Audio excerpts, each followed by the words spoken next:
En la fría noche madrileña, Javier empujó la puerta del lujoso ático de su familia con el corazón latiéndole como un tambor de guerra. Y al confesarle a su padre que amaba a un hombre, recibió un puñetazo que lo envió al suelo, sangrando, mientras su progenitor gritaba que lo desheredaría de inmediato, dejando al joven heredero de una fortuna millonaria en la calle sin un centavo. Pero lo que Javier no esperaba era que esa misma noche, al huir en su coche bajo la lluvia torrencial, un camión lo embistiera, despertando días después en un hospital con las piernas paralizadas para siempre. Aquel accidente no solo le robó la movilidad, sino que desató una cadena de eventos que pondría a prueba cada fibra de su ser, obligándolo a confrontar no solo su identidad, sino el precio de sus secretos. Javier había crecido en el seno de una de las familias más conservadoras de Madrid. Su padre, don Antonio Ruiz, era un magnate del sector inmobiliario, un hombre de misa dominical y valores tradicionales inquebrantables. Desde niño, Javier supo que su destino estaba trazado: estudiar en las mejores universidades, casarse con una mujer de buena familia y perpetuar el legado Ruiz. Pero en su interior bullía un conflicto que lo carcomía. A los 18 años, durante un viaje a Barcelona, había besado por primera vez a un chico en una fiesta clandestina. Y desde entonces, cada relación fingida con mujeres era una máscara que le pesaba más. Miguel entró en su vida como un torbellino. Lo conoció en una galería de arte en el barrio de Malasaña, donde Javier fingía interesarse por inversiones culturales para complacer a su padre. Miguel, con sus 30 años, era un pintor emergente, abiertamente gay, con una vida bohemia que contrastaba con el mundo estructurado de Javier. Sus ojos se cruzaron sobre un lienzo abstracto que representaba la libertad. Y en esa mirada hubo una chispa que Javier no pudo ignorar. Conversaron hasta el amanecer, riendo de las ironías de la vida madrileña. Y al despedirse, Miguel le rozó la mano, enviando un escalofrío por su espina dorsal.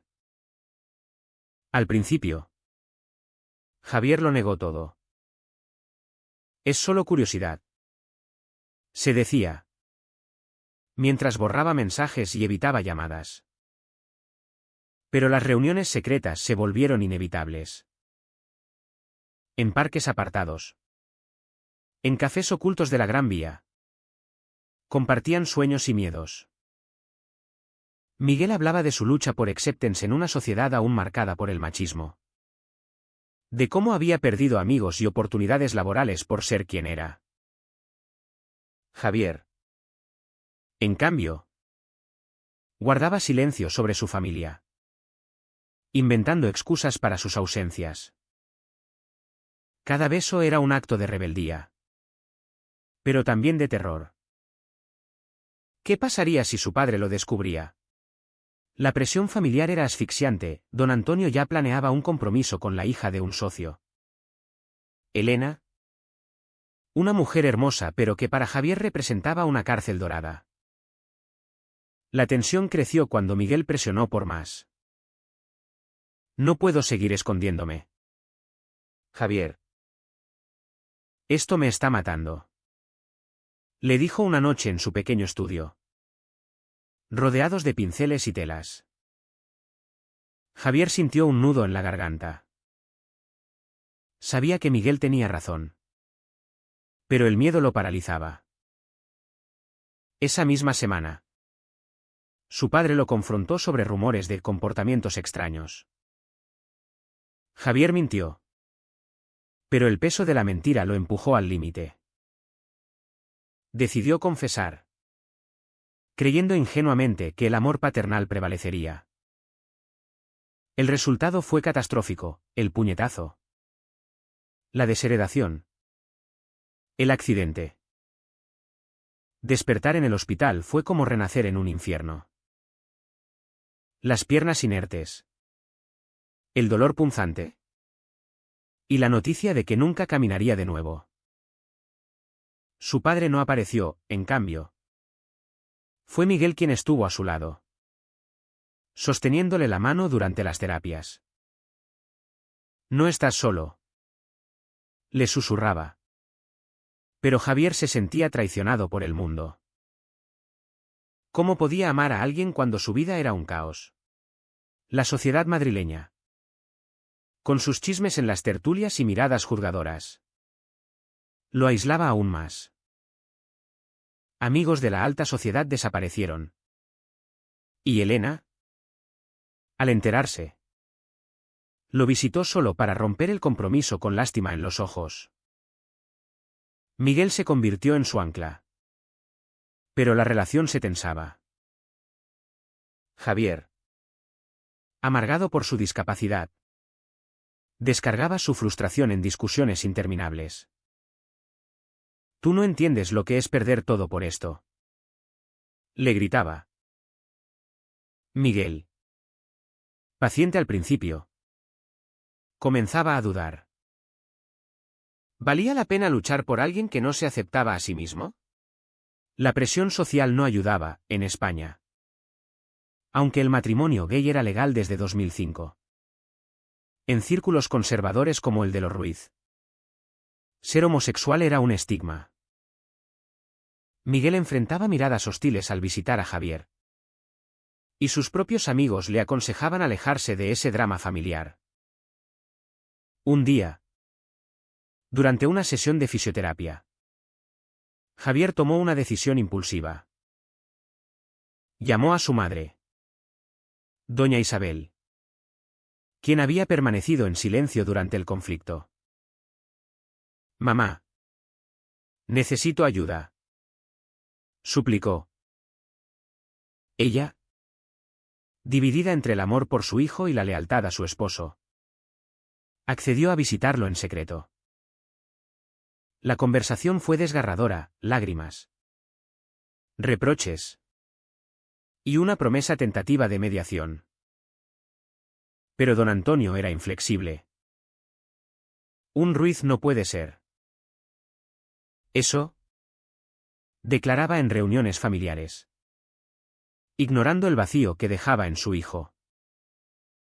Mientras tanto, Miguel enfrentaba su propio dilema. Su carrera como artista despegaba con una exposición inminente. Pero el estrés de la relación lo distraía. Un coleccionista influyente, al enterarse de su vínculo con Javier, le ofreció un contrato jugoso a cambio de discreción.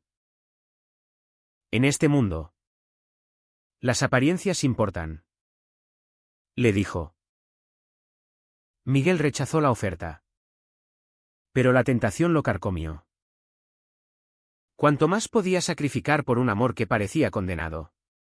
La primera parte de esta tormenta culminó en una confrontación inesperada. Javier, en su silla de ruedas, se presentó en la galería de Miguel durante la inauguración. La multitud murmuraba al verlo. Pero él ignoró todo y le pidió a Miguel que lo ayudara a reconstruir su vida juntos. Miguel, con los ojos vidriosos, aceptó. Pero en su interior sabía que el camino sería arduo. El precio de su amor ya había cobrado una pierna, una herencia y una familia. ¿Qué más les depararía el destino? Los meses siguientes fueron un torbellino de emociones para Javier y Miguel. Instalados en un modesto apartamento en el barrio de Chueca, el epicentro de la comunidad LGBT en Madrid, intentaban forjar una nueva normalidad. Javier, adaptándose a su silla de ruedas, asistía a terapias intensivas. Pero cada fracaso en recuperar sensibilidad lo hundía en la depresión. Miguel, trabajando día y noche en sus pinturas, se convertía en el pilar económico. Un rol que lo agotaba. No soy tu cuidador. Soy tu pareja, le recordaba en discusiones acaloradas. Pero Javier, Consumido por la culpa. Se cerraba en sí mismo. La sociedad no les daba tregua. En las calles de Chueca, donde banderas arcoíris ondeaban con orgullo, encontraban aliados. Pero fuera de ese oasis, el mundo era hostil. Javier recibió llamadas anónimas con insultos. Y un artículo en un tabloide conservador expuso su escándalo familiar, pintándolo como un traidor a sus raíces. Don Antonio, orquestando desde las sombras, usaba su influencia para bloquear oportunidades laborales para Miguel, creyendo que así forzaría a su hijo a volver arrepentido. Miguel, resilient pero herido, buscaba apoyo en su círculo de amigos. En una noche de copas en un bar gay, conoció a Carlos, un activista carismático que luchaba por derechos LGBT en España.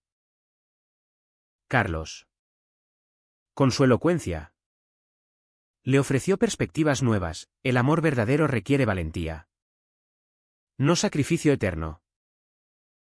Miguel se sintió atraído por esa energía. Y aunque no cruzó la línea, la duda se instaló. ¿Era Javier el hombre para él? ¿O solo una obligación nacida de la lástima? Javier, percibiendo la distancia, tomó una decisión drástica. Contactó a un abogado para demandar a su padre por la herencia, argumentando discriminación por orientación sexual. La noticia estalló como una bomba en la familia Ruiz. Doña Isabel, atrapada en el medio, suplicó a Javier que desistiera. Estás destruyendo lo que queda de nosotros. Pero Javier, impulsado por el rencor, prosiguió. El juicio se convirtió en un circo mediático, con testimonios que exponían los secretos más oscuros, la homofobia de don Antonio, las presiones para un matrimonio arreglado, y el accidente como catalizador de una verdad reprimida. Durante el proceso, Miguel testificó a favor de Javier, relatando su amor con voz temblorosa. Lo que hemos vivido no es un capricho. Es real, declaró ante el juez. Pero en privado, la tensión explotó. Javier, obsesionado con la victoria, ignoraba las necesidades de Miguel, quien se sentía invisible. Una noche, tras una audiencia agotadora, Miguel confesó: a veces me pregunto si vale la pena. Javier, herido, lo acusó de debilidad. Y en un arrebato, Miguel salió dando un portazo, pasando la noche en casa de Carlos. La traición aparente destrozó a Javier. Al día siguiente, solo en el apartamento, contempló pastillas en su mano. Pero un llamado de su madre lo detuvo. Tu padre está enfermo. Javier. El estrés lo ha debilitado. La noticia lo obligó a reflexionar: ¿era la venganza el camino? ¿O la reconciliación? Decidió pausar el juicio. Pero el daño estaba hecho. Miguel regresó arrepentido, jurando lealtad. Pero la confianza se había resquebrajado. Mientras tanto, la sociedad madrileña se dividía. Activistas LGBT usaban el caso como bandera, organizando manifestaciones en la Puerta del Sol. Amor sin barreras, gritaban. Pero contra manifestantes conservadores respondían con pancartas de familia tradicional. Javier, desde su silla, se convirtió en un símbolo involuntario, recibiendo cartas de apoyo y odio por igual. Miguel, inspirado, creó una serie de pinturas que capturaban el dolor de su relación, exponiéndolas en una galería. El éxito fue rotundo. Pero atrajo más escrutinio. Una traición mayor acechaba. Elena, la exprometida, contactó a Miguel en secreto. Javier me necesita más de lo que crees, le dijo, revelando que don Antonio planeaba un soborno para que Miguel se alejara. Miguel rechazó la oferta indignado.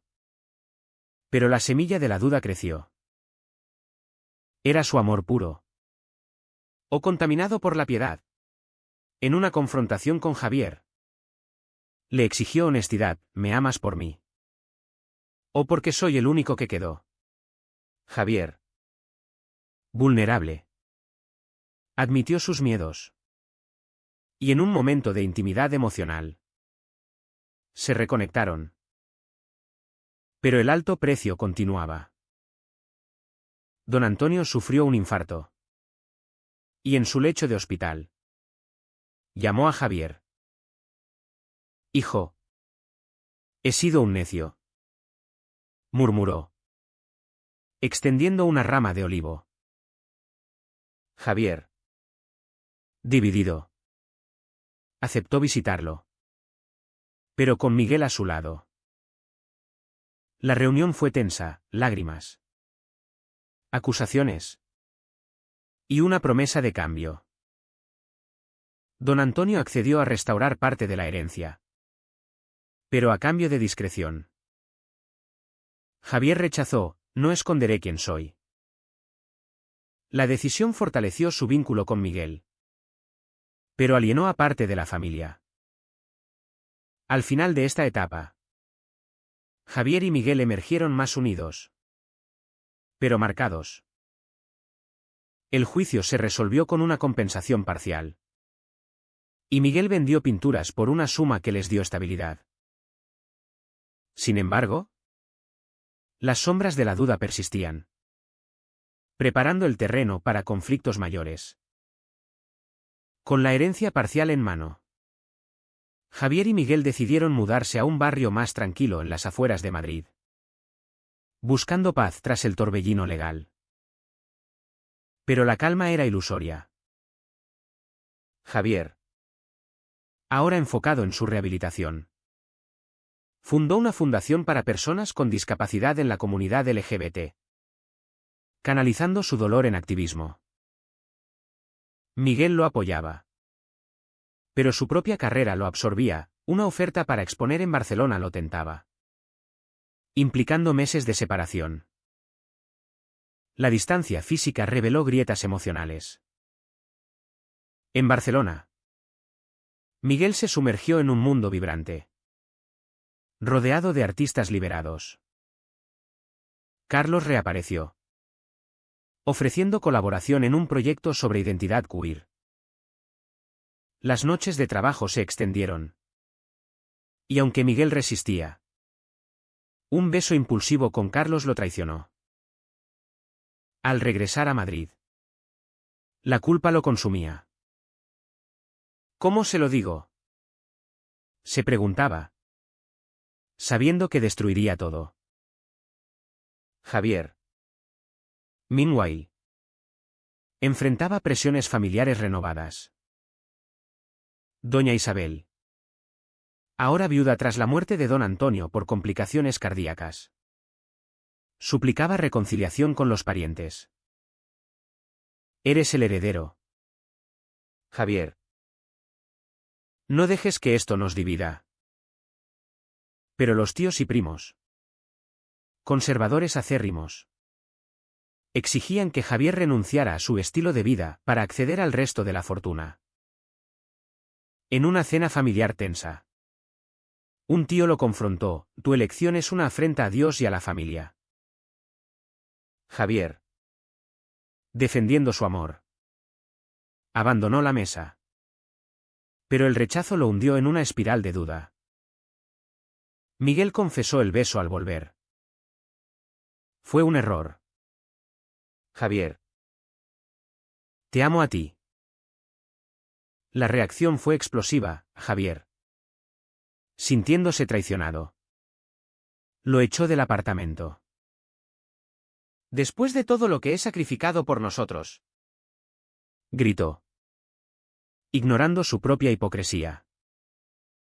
Miguel, devastado, se refugió en Barcelona, donde Carlos lo consoló, llevando a una relación fugaz nacida del dolor.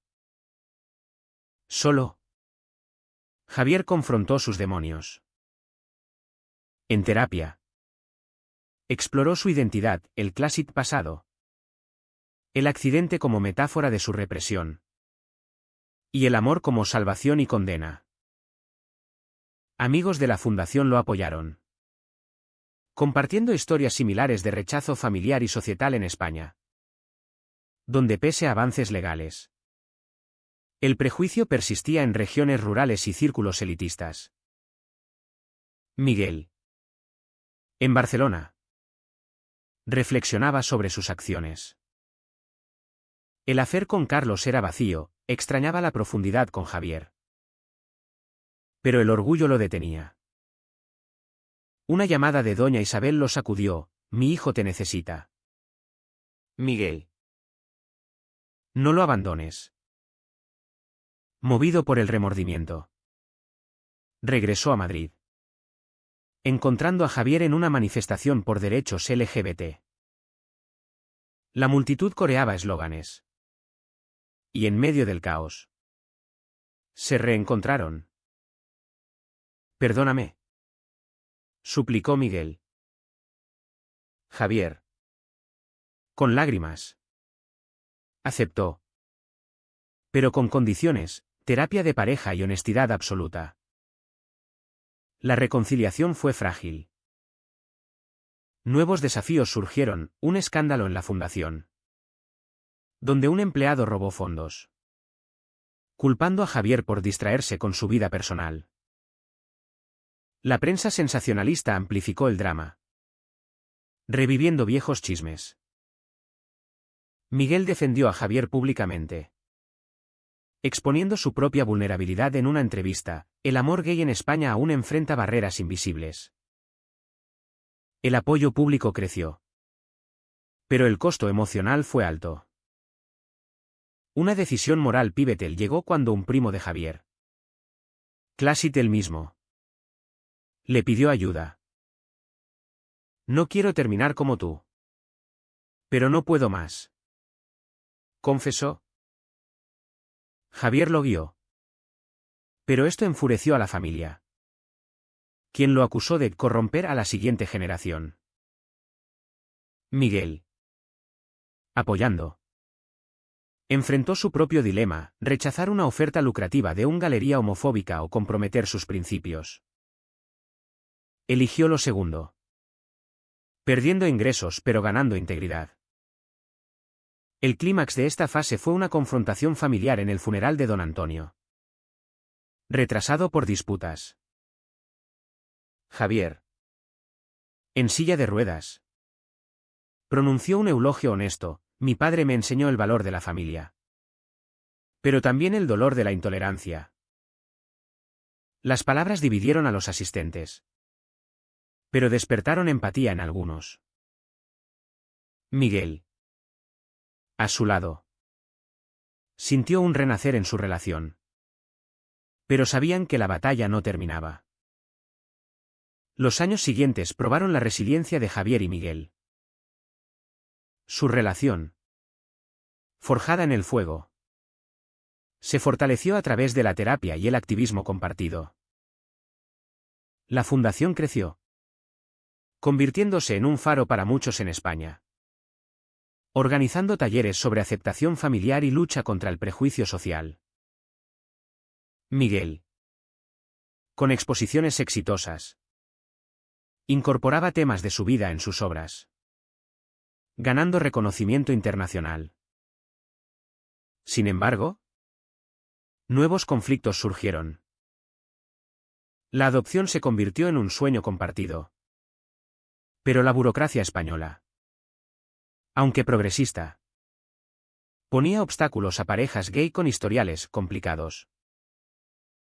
Javier, Aún lidiando con su discapacidad.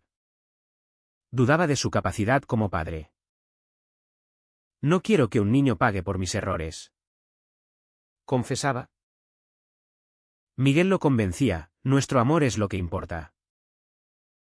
Tras un proceso arduo, adoptaron a un niño huérfano. Pablo. De 5 años. Trayendo alegría pero también desafíos. La familia Ruiz. Fragmentada. Intentaba puentes. Doña Isabel se mudó cerca, ofreciendo apoyo con Pablo. Pero tensiones persistían con parientes conservadores.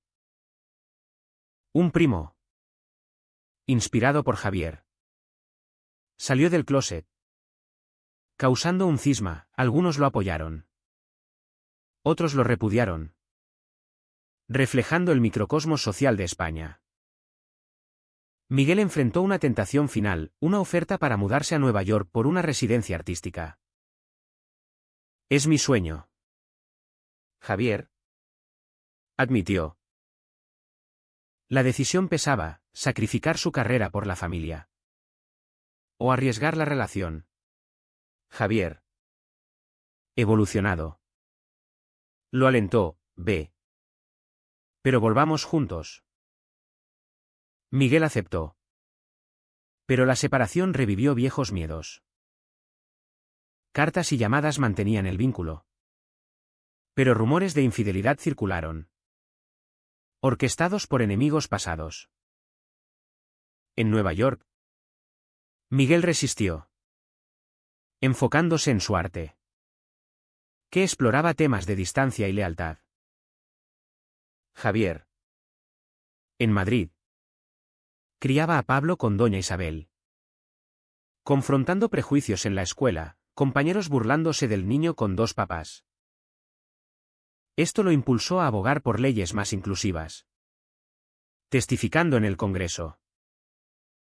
El reencuentro fue emotivo. Miguel regresó con premios y una perspectiva renovada. He aprendido que el hogar está contigo, declaró. Pero una crisis final los golpeó. Pablo enfermó gravemente, requiriendo cirugía costosa. La familia Ruiz, en un gesto de redención, contribuyó, uniendo lazos rotos. Con Pablo recuperado, Javier y Miguel reflexionaron sobre su viaje, los sacrificios, traiciones y despertares. Su amor, probado por el fuego, emergió más fuerte, pero no sin cicatrices. En una noche estrellada en la Plaza Mayor, Javier preguntó, ¿fue todo esto necesario para ser libres? ¿Es correcto sacrificar la familia por el amor verdadero? ¿O el verdadero amor incluye reconciliar ambos?